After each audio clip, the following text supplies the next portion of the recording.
You are listening to the Creative Talks podcast, presented by the Architectural Authority magazine. When we're designing, it's not just about the sight. It's not just one sense that you're trying to evoke. You're trying to evoke all of them. What does it feel like? What does it sound like? What does it smell like? What does it look like?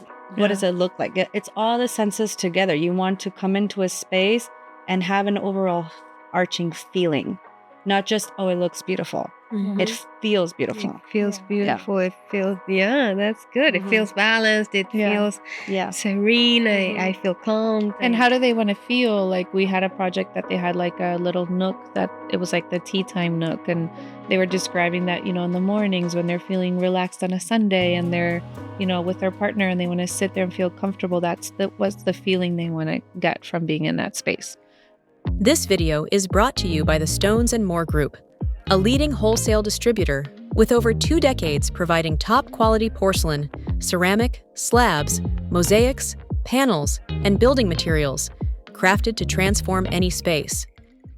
Hi, I'm Cindy, and welcome to Creative Talks, presented by the Architectural Authority magazine, the only platform that connects our industry like never before. In today's episode, we are excited to feature Studio Palapa, a versatile interior design firm based in Miami, founded by sisters Sophia and Michelle Gomez, inspired by their Mexican heritage. Sophia and Michelle believe that great design is not just about aesthetic, but also about creating spaces that evoke emotion and tell a story. Their approach seamlessly blends luxury, serenity, and modernity, with a strong emphasis on authenticity and transparency, ensuring that their clients are at the heart of every project. Join us today as we dive into their journey, design philosophy, and how they craft environments that are personal as they are timeless. Welcome! Thank you, Cindy. We're so excited to be here. Happy to be here. Yes, I've been waiting for you. You had a baby. We waited for the baby. and now we're back. Finally. Well, at least you are part of season 2 in the new studio. So welcome to our home. Thank you. So happy to be here. Well, I want to know everything. How did you decide to embark into a business? I know Sophia used to be my client long time ago. And I met her, and then one day she started Studio Palapa with you, and I loved everything. I love your logo. I love your vibe in your Instagram. I really like how you guys do it. So tell me the whole story. Yeah. Well, essentially, essentially, well, so that everybody understands a little bit about our background, is that I studied design in university, furniture and interiors, and Michelle, on the other hand, began her career life in psychology and in the corporate world. But we'll get to her in a second. Palapa began with me when I decided to embark on my own. And it kind of was born from this urge of wanting to transmit my own visions, I think as a designer, we usually, have a strong connection to what we're doing, and we sometimes want to portray our visions for clients. So I think it all began with that necessity, essentially. And then as time went by, a little bit later, Michelle decided to join me, which was the best thing that could have happened for her firm. Maybe you want to explain a little bit? So my background is in corporate. I studied organizational psychology, so I had quite a few years working for really large companies, and it was great experience. Organizational psychology. Yeah. Wow. So it goes into fields like human resources, those types of marketing, those types of fields that require a little bit of psychology, but more in the corporate setting. So it was really good experience. I loved it. But I think that I got to a point in my life where I was looking for something where I could really use creativity. I'd always been exposed to Sophie being in that world as sisters. And so I kind of had this like craving to go outside of corporate and try something a little bit more creative and also my own that I could craft myself. So I think the opportunity presented itself where we could kind of join forces. So obviously she has the design background. I have the organizational, operational background. but both really kind of aligned with the creative vision that we Totally. wanted. And what is your role in Palapa? Yeah, so I look more at the operational side. So I'm That definitely we really need an organization. It helps. It helps because it's nice. I'm still exposed to a lot of the design that Sophie leads, and I obviously assist her in that part whenever she needs it. But I'm leading more the organizational side, so everything that has to do with Logistics. logistics, creating processes, maybe the purchasing side that requires kind of Right. those steps. So really making sure that we're efficient at what we want to accomplish, that we actually, make it happen and make it efficient for the client. And when you do your design presentations with the clients, you guys are a team. You both Yeah. interact. We present ourselves as a team, of course. Even though I do more of the design section, Michelle is with me throughout every presentation because even though she might not be as involved in that side, she does need to be aware of what's happening between the client and I. So, like their decision making, things like that. Keeping her in the loop makes everything, when it comes to her point, much smoother. Yeah. And I was going to tell you that also another eye outside of what we normally do, that we see a lot of colors that can tell you some input that's super valuable, I would say. And I think that because we're sisters and she knows me so well, it's been such an easy transition for her to grasp my style or to understand what am I going to like, what am I not going to like. So when I am cramped with work and she comes and gives me a hand, it's very easy for her to be like, okay, I'll take charge of helping you with the accessory selections. And she'll go and, find a bunch of options for me and present them. And then I'll search from that. So it's kind of like a filter for me to like have her bring in everything and then I pick point from what she picked. Yeah. But it's just amazing. Yeah. Since Who's she younger? started. I am. Yeah. So I learn a lot from her too. So that's been fun for me too. And I think going to presentations together, each bringing our own expertise, also I think brings a lot of value to the client. So they're not only listening to the creative, aesthetic side, but they're also understanding how are we going to make this happen for you. Right. Yeah. So. And what's the name? What does it mean? Palapa. Palapa.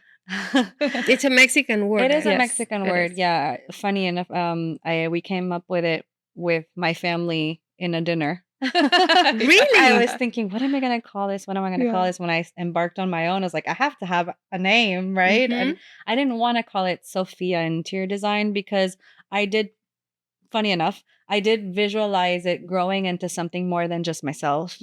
So I thought that I wanted something that could trickle in time to a bigger team or partnership or organization. So I was looking for something that still represented who I was, where I came from. So we're just playing around and we were thinking, okay, let's think of Mexican words, right? And Palapa came up. I don't even remember who brought up the word, but it was just kind of like a bunch of words coming up. And it made sense because it clicked. It clicked because what does it mean? It means it's an open dwelling. So it's funny because it's kind of like a tiki house. Okay. But it's a structure that you see a lot on the beaches. It's like it's made out of dry palm leaves. Okay. And is usually on the beach just a stick with palm leaves. And now they do big structures too. Yeah. But it's just kind of like organic, made of, items like that you find. Indian looking. Yeah, they're like houses? this with palms, and then they have It's circular structure. and it comes like a point. There's a stick in the middle, and then all the leaves come out like an umbrella. Okay. But it's made out of dry palm leaves and wood. So it's very simple, keeps you away from the sun, and it's organic and it comes from nature around them. So it's something that I don't know, we felt connected to because we love natural organic materials and we try to incorporate that as much as possible into our projects. That kind of took the direction of the logo because you have some A's. A's looking like that. Yeah. And we're actually developing an icon right now too to complement it. Yeah, So it'll be love it. Yeah. So and then you guys started. You said, okay, we're going to be business partners. And how does that work with family? We asked ourselves I the don't same know question. if I could work with my brother. It's a great question. I think like anything with family, it has, really great advantages to it. There's also maybe sometimes some challenges that we have to work through. So I think it's been a good road that we've traveled to try to kind of find what works for us as being sisters. And I think part of it, I think the advantages around it is what she was saying earlier, that we know each other so well that I think from a working relationship standpoint, we kind of really know how to work and we're in sync. So that's, I think, really, really valuable. But I think from a challenges perspective, we also have to try to be really intentional about how we work together. Also that, anything outside of the job is our personal side too, not try for the job to take over. So making sure that when we're not working, we're really focusing on our personal relationship. And then when we're working, we're focused on being professional. Yeah. So it took, a little bit of time to get that groove, but we've definitely found it. And I think just through a lot of open communication, like, hey, this works, this doesn't work. This doesn't work for me, even though it works for you. Like just being very honest and open. The first year I could say was a little challenging, but our father always told us, never go to sleep in a fight. So that's like so engraved in our life. Like we literally, every time we have a discussion, we just hash it out then and there. We don't leave until we've resolved the issue, so we don't go and carry baggage. So I think that helps too. Like as long as we can be transparent and honest with each other about how the dynamic flows, I think that we've been able to handle it. That's awesome. Yeah. And what are some of those conflicts? Deciding on materials, or it's just some organizational ways to do stuff? I would say creatives kind of be crazy, and we need someone to put some structure on ourselves. So I mean, from my end, I think design-wise, like with materials and selections and things like that, I really find that we've always been pretty aligned. So I think that never brought like huge issues. I think when we had more of those discussions was around how we work. I came from the corporate world, which is very structured environment, a very clear like timeline, this, that, like very much like that. And we need some freedom because that's what inspires you and gives you So and moments. she needed like the structure. She needed the space. She needed the ability to flow with what comes. And so I think it was one of those things where we had to find kind of that middle ground. Like I came in saying we need to be efficient, right? Like let's make sure we're delivering to the client when we need to, etc. But I also needed to understand the freedom that she needed to be able to be creative. So that's, and I think at the beginning, I came from a place where I was used to doing everything, right? From selection all the way to procurement and all the things that now she takes charge of. So it was a little hard for me to let go of certain things and trust. And I mean, I of course trust her. If I'm going to trust anybody, it's going to be her. But I think, it's challenging to create that separation. Like, sometimes what's my we think like responsibility we're and what's gonna hers? spend more time explaining, and you want to just do it, but it's great to invest that time because the next time she's just gonna do it in the long term. It's going to be more sustainable. So I think it took a little bit, but we got there. And what would you say is the favorite part of the process for you? For me, that's a good question. I do think that even though it's not something that I lead, but like watching and being part of kind of the brainstorming is really, really fun. And creating a concept. Yeah. Like, developing mood boards and kind of what's that theme or that, what's the design going to look like and what can we imagine? Again, I came from a very structured background. So I think that part of me is kind of that new creative part that I was craving. So even though I'm not necessarily leading that, being part of that really, inspires me to then be really committed to executing it and making sure that things, end up the way we want them to. So for me, like I've been inspired and I've learned a lot from watching her do all of those things and helping How her. about Sophie? Yeah. I don't know. I mean, I think that every part of the process has its magic. I think the moments when I get the most excited are when like we're idealizing and we finally see a rendering. Like I get super excited to see the rendering. And then I get super excited when I see the final, the final end piece and it reflects to the rendering. Like that gives me like this like thrill, and it's kind of like that little drug that makes you want to do it all over again. Exactly. It's re-energizing. Exactly. Yeah. Yes, that's true. And what would you say it's like your trademark, something that every client has or that you see in your projects that Mhm. defines you as your studio? Is there one? I think there's a couple of things. I would definitely say foundational wise, it's the materiality that we use. So we're very keen to using a lot of natural wood, Mhm. a lot of paneling. Yeah. Now we've incorporated a lot of all our projects. We're always trying to push on the textured wall, Venetian plaster, or lime wash finishes. And we're very much in the warm tonalities. So Yeah. neutrals, but warm tonalities. Yeah. Uh, I think another thing that's really unique or like important to us is, Sophie's background is not only in interior design, but also in furniture design. So I Right. think Sophie has like a very good, deep knowledge of like artists and designers and brands, and she really knows the product. So obviously, when a client comes and explains what they're looking for in their vision, we always try to make sure that, we're giving them what they're looking for. But I think within that, we try to expose them to kind of some of these products that are very, unique or very interesting that Sophie has so much knowledge about. So it's very like intentional and artistic in the way that we maybe design. So it Mhm. might be like you have certain Mhm. coffee tables or furniture that is just very sculptural or artistic because she just knows them so well. So I Yeah. think that's a really big strength of hers, all within, reason, and make sure that it meets the client's expectations. Yeah, from what I've seen, definitely you guys take a lot in consideration the art pieces that you are Yeah. going to curate around Yeah. Yeah. We think, the I mean, house. of course, the architectural elements, oh, sorry. Of course, the architectural elements to us are important and fundamental, but we Yeah. take into consideration everything up until like even a vase can be something very meaningful in a Mhm. space. And when do you take that into consideration? From the starting point, or is that at the end? It depends on the project. We have certain clients that will have a hefty budget, and we're able to consider that everything from the beginning. Mhm. And then we have some clients that are a little bit more, conscious about their budget or have a limitation, and we have to kind of go step by step. Yeah. But ideally, we like to incorporate everything from the beginning.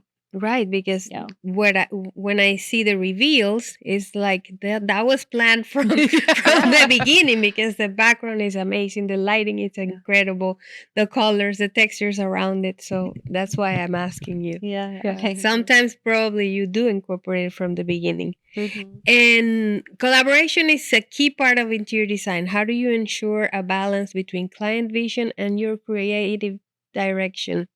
Great question. I was gonna kind of go into that a little bit because when she was talking about the art and the curation, like we've had a few clients that have something very unique about their experience or their home. Like we worked with a client that was very into art. Like they would go to Art Basel and buy all Mhm. these like very unique items. And so, that was a really great opportunity for us to go in and really design around kind of these really unique elements. So, I think there always is a good opportunity to collaborate with the client.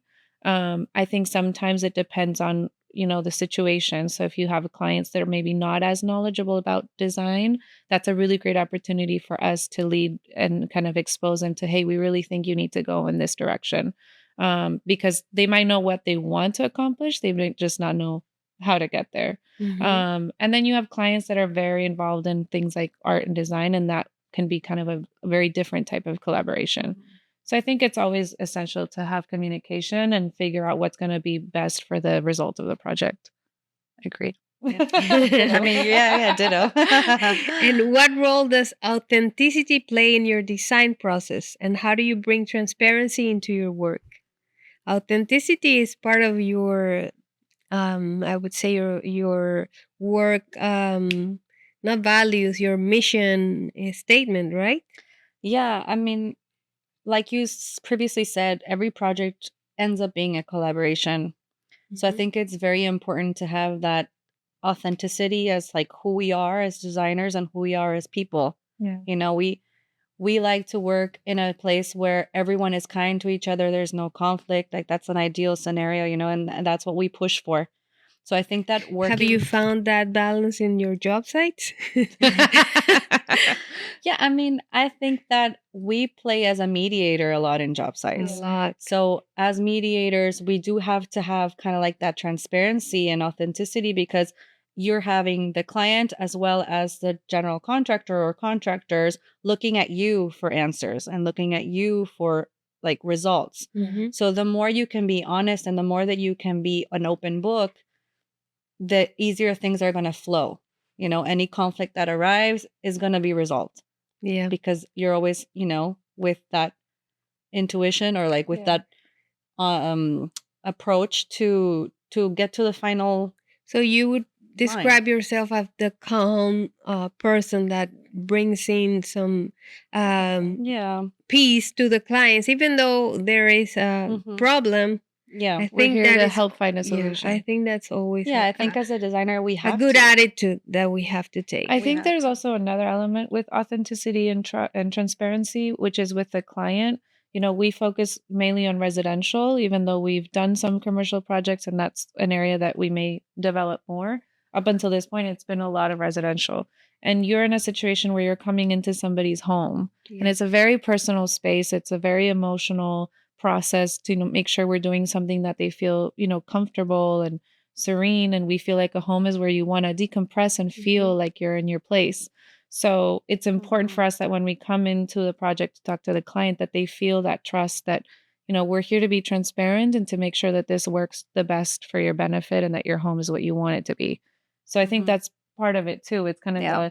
the process of how we work with everybody in the project, and then how we make the client feel How comfortable. do you connect with Yeah. your client? Yeah. Mhm. And if you want to describe or share a little bit, how is it that you pull out all those things that they envision? Because it's a job. It's Mhm. it requires psychology. Psychology. It requires design creativity. Yeah. It's a little bit of both to understand what the client ultimately wants. Yeah. Yeah. What is your process to discover that? Yeah, so we do put a lot of emphasis on the first meetings with our clients. Like, Yeah. we like to invest a lot of our time at the beginning to get to know them.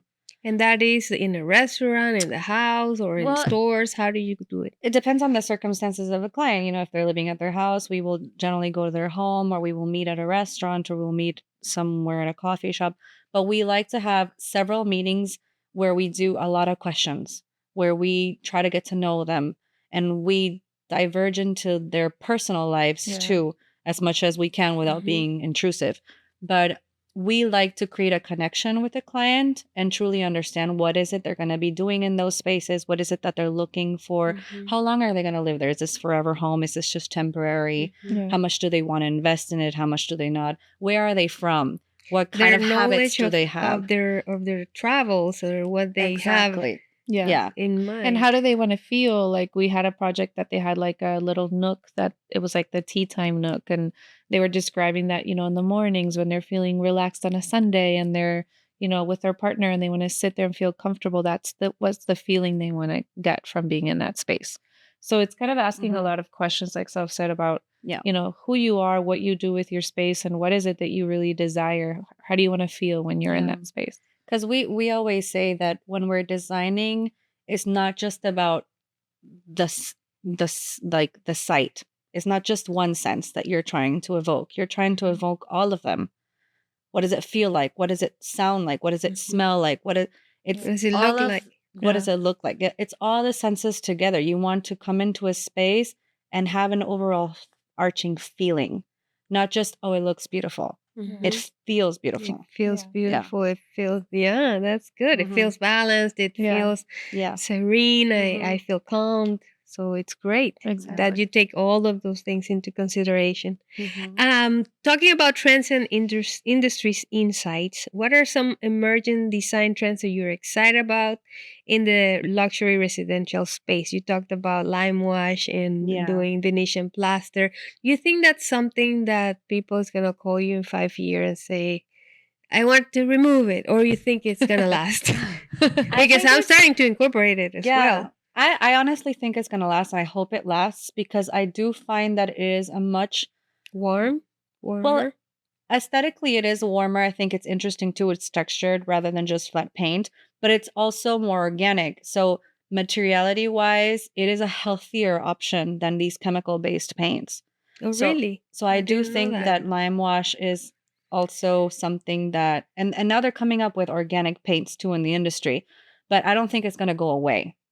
I think it might change in its application, or it might change, in the color palettes and things like that. But I think, and I hope it's here to stay. It's coming strongly. Even tiles have that texture, wallpapers, Mhm. the paint itself. So Yeah. I was afraid to embark on that trend, but I do think that it's here to stay, and it's good to validate that with you.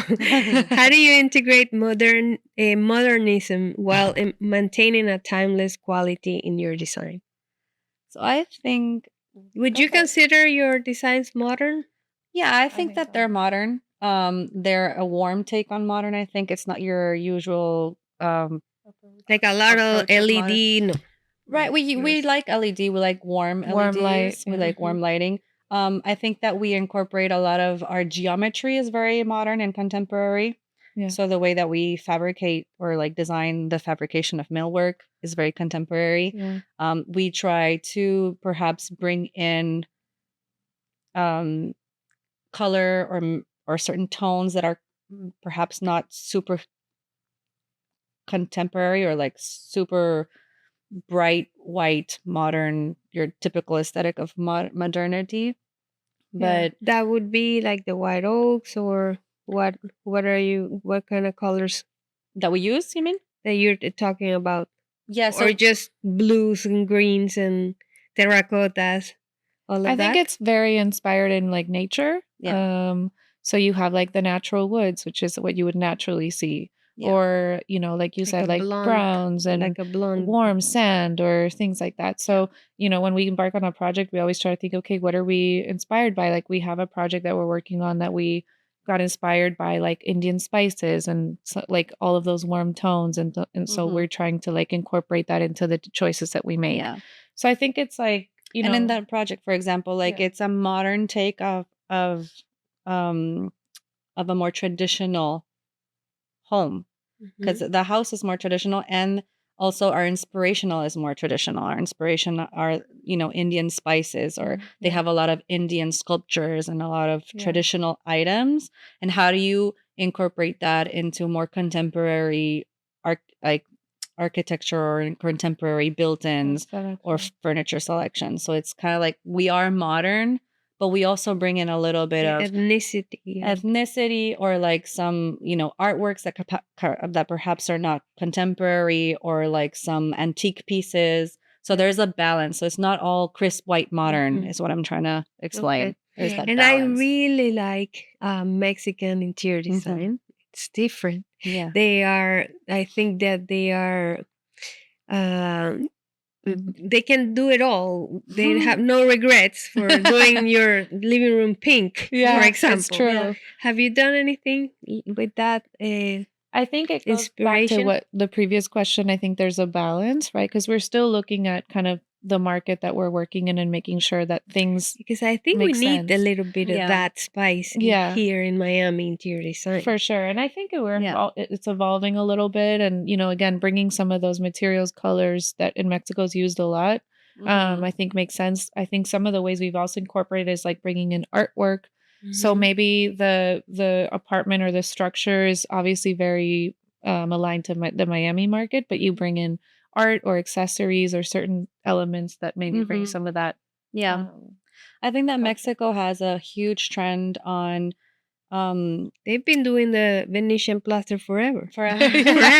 It's new for us. materiality, Yeah. really, because they have a lot of contemporary buildings or a lot of contemporary architecture, but then it's wrapped in all these very organic materials. Yeah. So like terracotta, tiles, lime wash paints, wood, all natural, Clay. like clay, rattan, all very natural love that. elements. They're not, Yeah. imitating rattan or imitating wood. The real Everything thing. is the real thing, and I think that's what makes it really special and organic. Yeah. Yeah, and I think I think that they've been doing a great job forever, and we only see it in the Mexican restaurants that we visit here. I think It's true. more people should do it in their houses. Yes. What has been we're moving to challenges and success stories. What has been one of the most rewarding projects you've worked on so far? Rewarding could be the first one. It could be. I mean, they're all rewarding in They're the all end, special. right? They're all become special towards the end. I think that we could say that we had a project that overextended its timeline due to outside circumstances, but I think what was really rewarding is that we got through those hurdles and we were able to, like we said, manage between the general contractor and the client and get to the finish line successfully. Yeah. Right. And I think it was also a client that trusted Sophia a lot. She was like, I'm hiring you because I really appreciate your vision and your aesthetic. And so when it came down to actually getting it done, she really did. They both really trusted what you were telling them or how you were guiding them. And I think that's rewarding in the sense where you really feel very tangibly your value. It's like you are trusting that what I'm telling you is going to get you what you want. So I think that was also really rewarding for us. So the challenge was more in between teams, not in terms of design. It was managing people. It was managing people and it was managing timeline too, because we came with a situation where the construction had to have a delay. There was something that was performed incorrectly, and that was a very, time constraint because it was a significant issue with the roof, with the ceiling, and how it held the living room. Okay. So that kind of put us in a position that we had to manage the client's expectations on timeline and budget. It affected our budget in the end as designers. That I'm sure a lot of people have experienced that before. And, we had a solid chunk of money that was going to be, designated to furniture and accessories, and we had to bring that back a little bit. But in the end, we accomplished a beautiful result. Awesome. A success story. Yeah. And it's incredible how those moments really prepare you to take big jobs and face new challenges because you already had an experience that probably made you learn so many things from that. So it's always good to have. Even if we don't like them, it's good to have those challenges. And you learn that you can't avoid things coming up or things happening that you didn't want to happen. But you also learn that you're there to come up with a solution and there's a way forward. That's the value that you bring to the table. Have you ever faced a challenge? Well, this is kind of like the same. And how did you navigate it? It's the same situation for this question. In addition to what we mentioned was also kind of navigating this challenge was learning how to manage client expectations. And, a lot of times we're involved in the very nitty gritty of like, what is the contractor doing? What are the vendors doing? What are we doing? And all of that. So being able to properly communicate that to the client so they could understand that even though there was a challenge, things are being resolved and, we have it under control. Yeah. So I think that's always something really important to learn from these challenges. And that also ties back to that idea of transparency and authenticity. Yeah. You come to a position where you're, having an issue with construction or having an issue with whatever goes wrong in a project, and you have to be open with your client about what's happening. I think they appreciate that more. Many times you can resolve it without, having to involve them until the end. Or worry them because it's insignificant. But when it's something so significant like this, it's very important that everybody is honest and transparent about what happened, and it happened. Now what are we going to do about it? How are we going to resolve it? That, move forward. Get it done. I'm sure you're saying it's so calm right now. And at that time you were not sleeping, just drinking coffee, super stressed because we all face those try moments. To be super calm on site. Like I think that's very key to keeping everyone at peace. I think that if we as designers are calm and we know what we as we a have leader, to say, you have to keep calm. Yeah, that's true. And as sisters working together, how do you balance your individual strengths while running the business? Well, we talked a little bit at the beginning, but in these moments like that, when there are there's stress. challenges, Yeah, I mean, I Who is take the on, one that talks to the client? I take It's more, you? Probably more Sophie the on. most. Yeah, Yeah. I take that more on. I have more of the relationship with the client because they tend to come to me with a lot of questions about design. Yeah. So I think that when there's conflicts regarding the job site or like the design overall, they'll come to me. But if there's things that come up with delays on furniture or, something arrived incorrectly or something, Michelle would be more of the touch point. Yeah. So we do kind of split Yeah. when it comes to, conflicts that could arise. But Yeah, I think client facing, Sophie would be the one. But I think when we look at what happens behind the scenes and how we complement each other, I think she's really, really good. Like I always describe Sophie as like very resilient. Like no matter what comes up, she's like, we're gonna find a way. I don't care. And I think it's because you're so committed to making that. Well, I was gonna say committed. You're so you're so committed to making the design happen that she will not give up until we find a solution. So I think you are really good at that with the client too. But I think we work really well kind of bouncing off each other, like, how to work through things that maybe we didn't expect, or how do we communicate to the client? I come from a background where I consistently had to communicate with, in the corporate, with higher ups, with everything, like how to figure out how to get communication out. So I help, yeah. In that way. Oh, she's so diplomatic. Like something that as a creative, you get so emotional that it's hard to become, someone that can say things in a diplomatic way. So I think that Michelle helps me behind the scenes a lot with that. I always go to her like, how do I like communicate this to the client? Like, I know I have to be calm. I know I have to be this way, but like, what words should I use? Or like breaking it down. That was before ChatGPT. Yeah. She's my ChatGPT. The judge. Or even just like, I will joke like bullet points, like stick to bullet points, but like breaking things down in a way where the client will get it. It's incredible because you have a coach inside. It's cool. Yeah. So we work together and, we I think we help each other. Or like if sometimes I'm like, oh, I don't know how to solve this. Like she's so resilient that she's like, there's always a solution. So I think those things, and going to that, there's always a solution or something will come up. Doesn't it happen to you that at the beginning you don't know how this is going to be solved, or like this wall, I don't have it yet, but in the process, then you get to the perfect solution for those and it just falls into place where the client is telling you, so what's gonna happen here, and what's gonna happen here, and what's gonna happen, and then it all comes together like magic. Yeah, for sure. It happens. So the same thing with problems, and everything gets solved. And I think that everything gets solved. Yeah, that's true.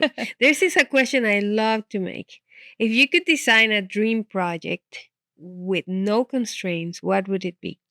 I'll let you lead that one first. I feel like you've thought about this a lot. There's so many dream projects in my mind. Give me some.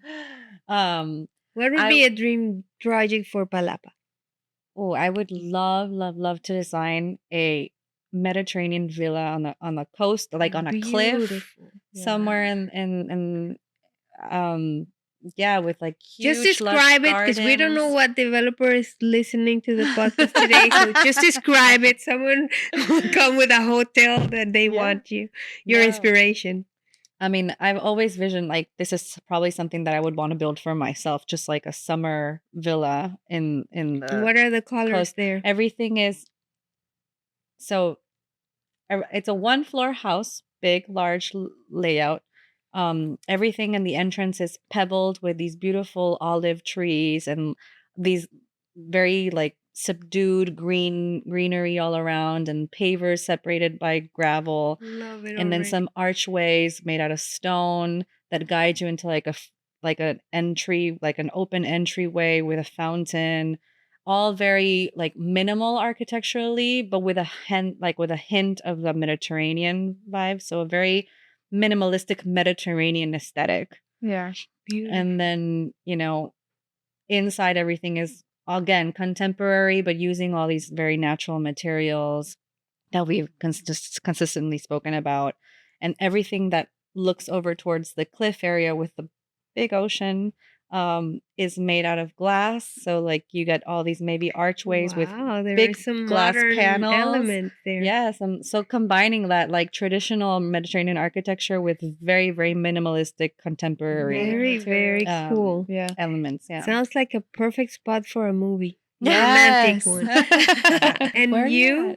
at? I've like thought about or dreamt about some homes or residences like in European cities, like I don't know, Madrid or London, that have like the buildings and the kind of the basis of the property is very traditional. Like you have moldings on the walls, and some of them even That's have strong as well. yeah, It's a trend that's coming. Yeah. The French revival, like yeah, French. French revival.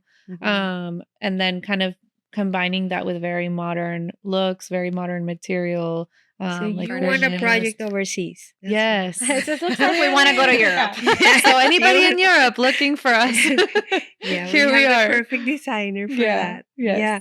So that would be amazing when they tell you no budget. Do you like to do spec homes or you like the connection with the homeowners? No, we love the spec Yeah. home idea I as love well. the spec homes too. Yeah. Yeah, I mean, a project It's with a like client, freedom yeah, it's to give your different. best. It's different. I think that a project with a client has a lot of soul Mm-hmm. because And the emotion. emotions and Yeah. soul, because someone's planning it to live in it, Yeah. right? Specifically, that And person. you're in charge of changing their life. Yeah, it's very the emotional. way they live. Yeah. Yeah, Mhm. and you dive deep into the ways they live.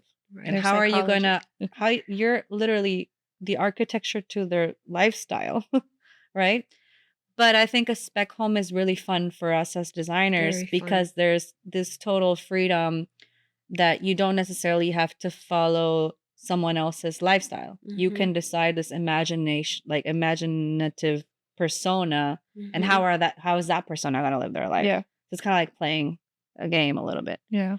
Yeah, I like both worlds, and I do think that we get a lot of emotion from the homeowner. Sometimes we take home stress that we shouldn't, or maybe we should. I don't know, but Yeah. we suffer a lot more in that Yeah. process. Yeah. That doing a spec home is just like a bonus for the Yeah. year. Yeah.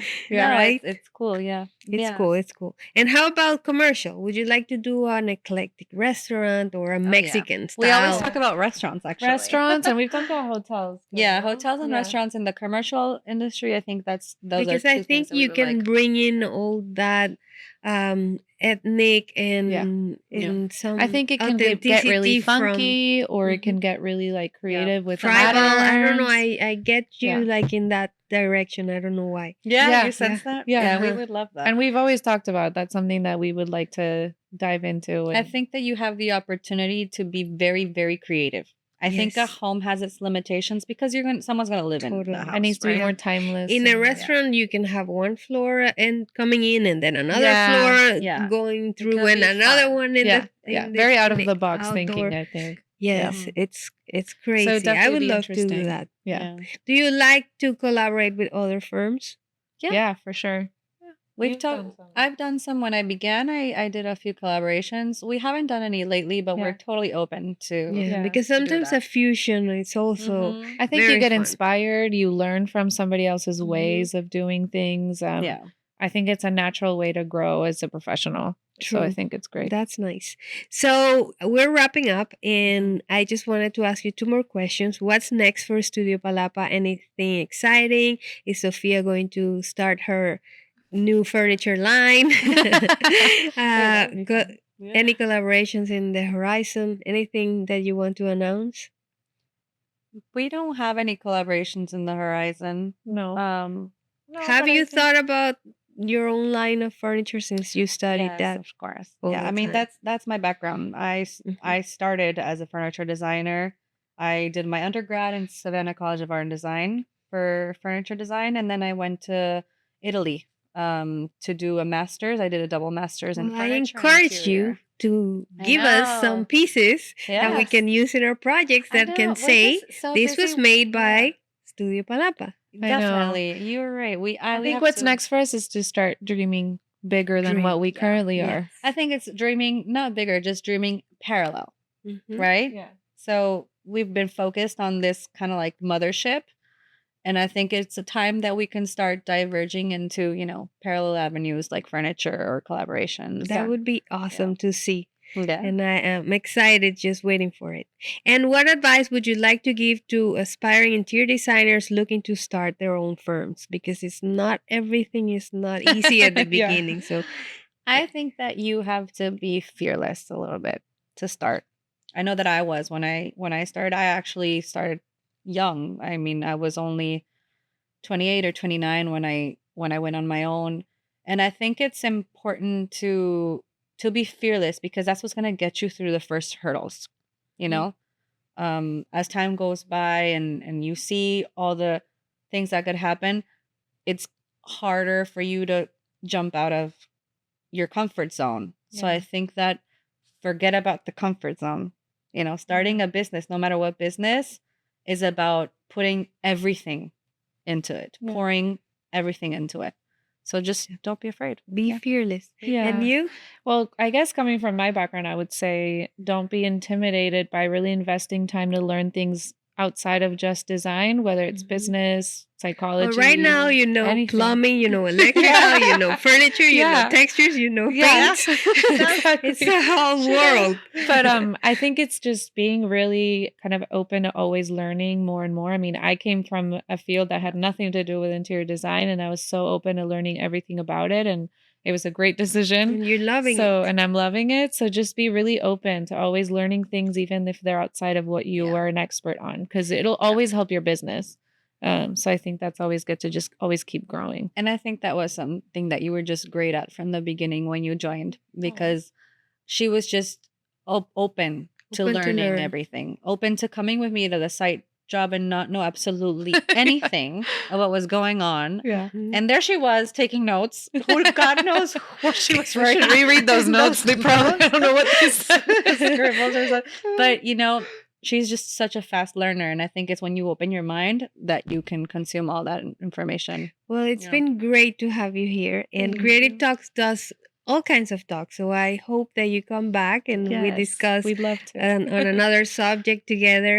It was amazing to have you here. I'm really looking forward to the Palapa furniture and to visit your Mediterranean villa. Oh, thank you. Love it. You're welcome anytime. Can't wait. Well, Bye, thank you guys. so much for having us. Thank you. Cindy. Bye-bye. Until next time.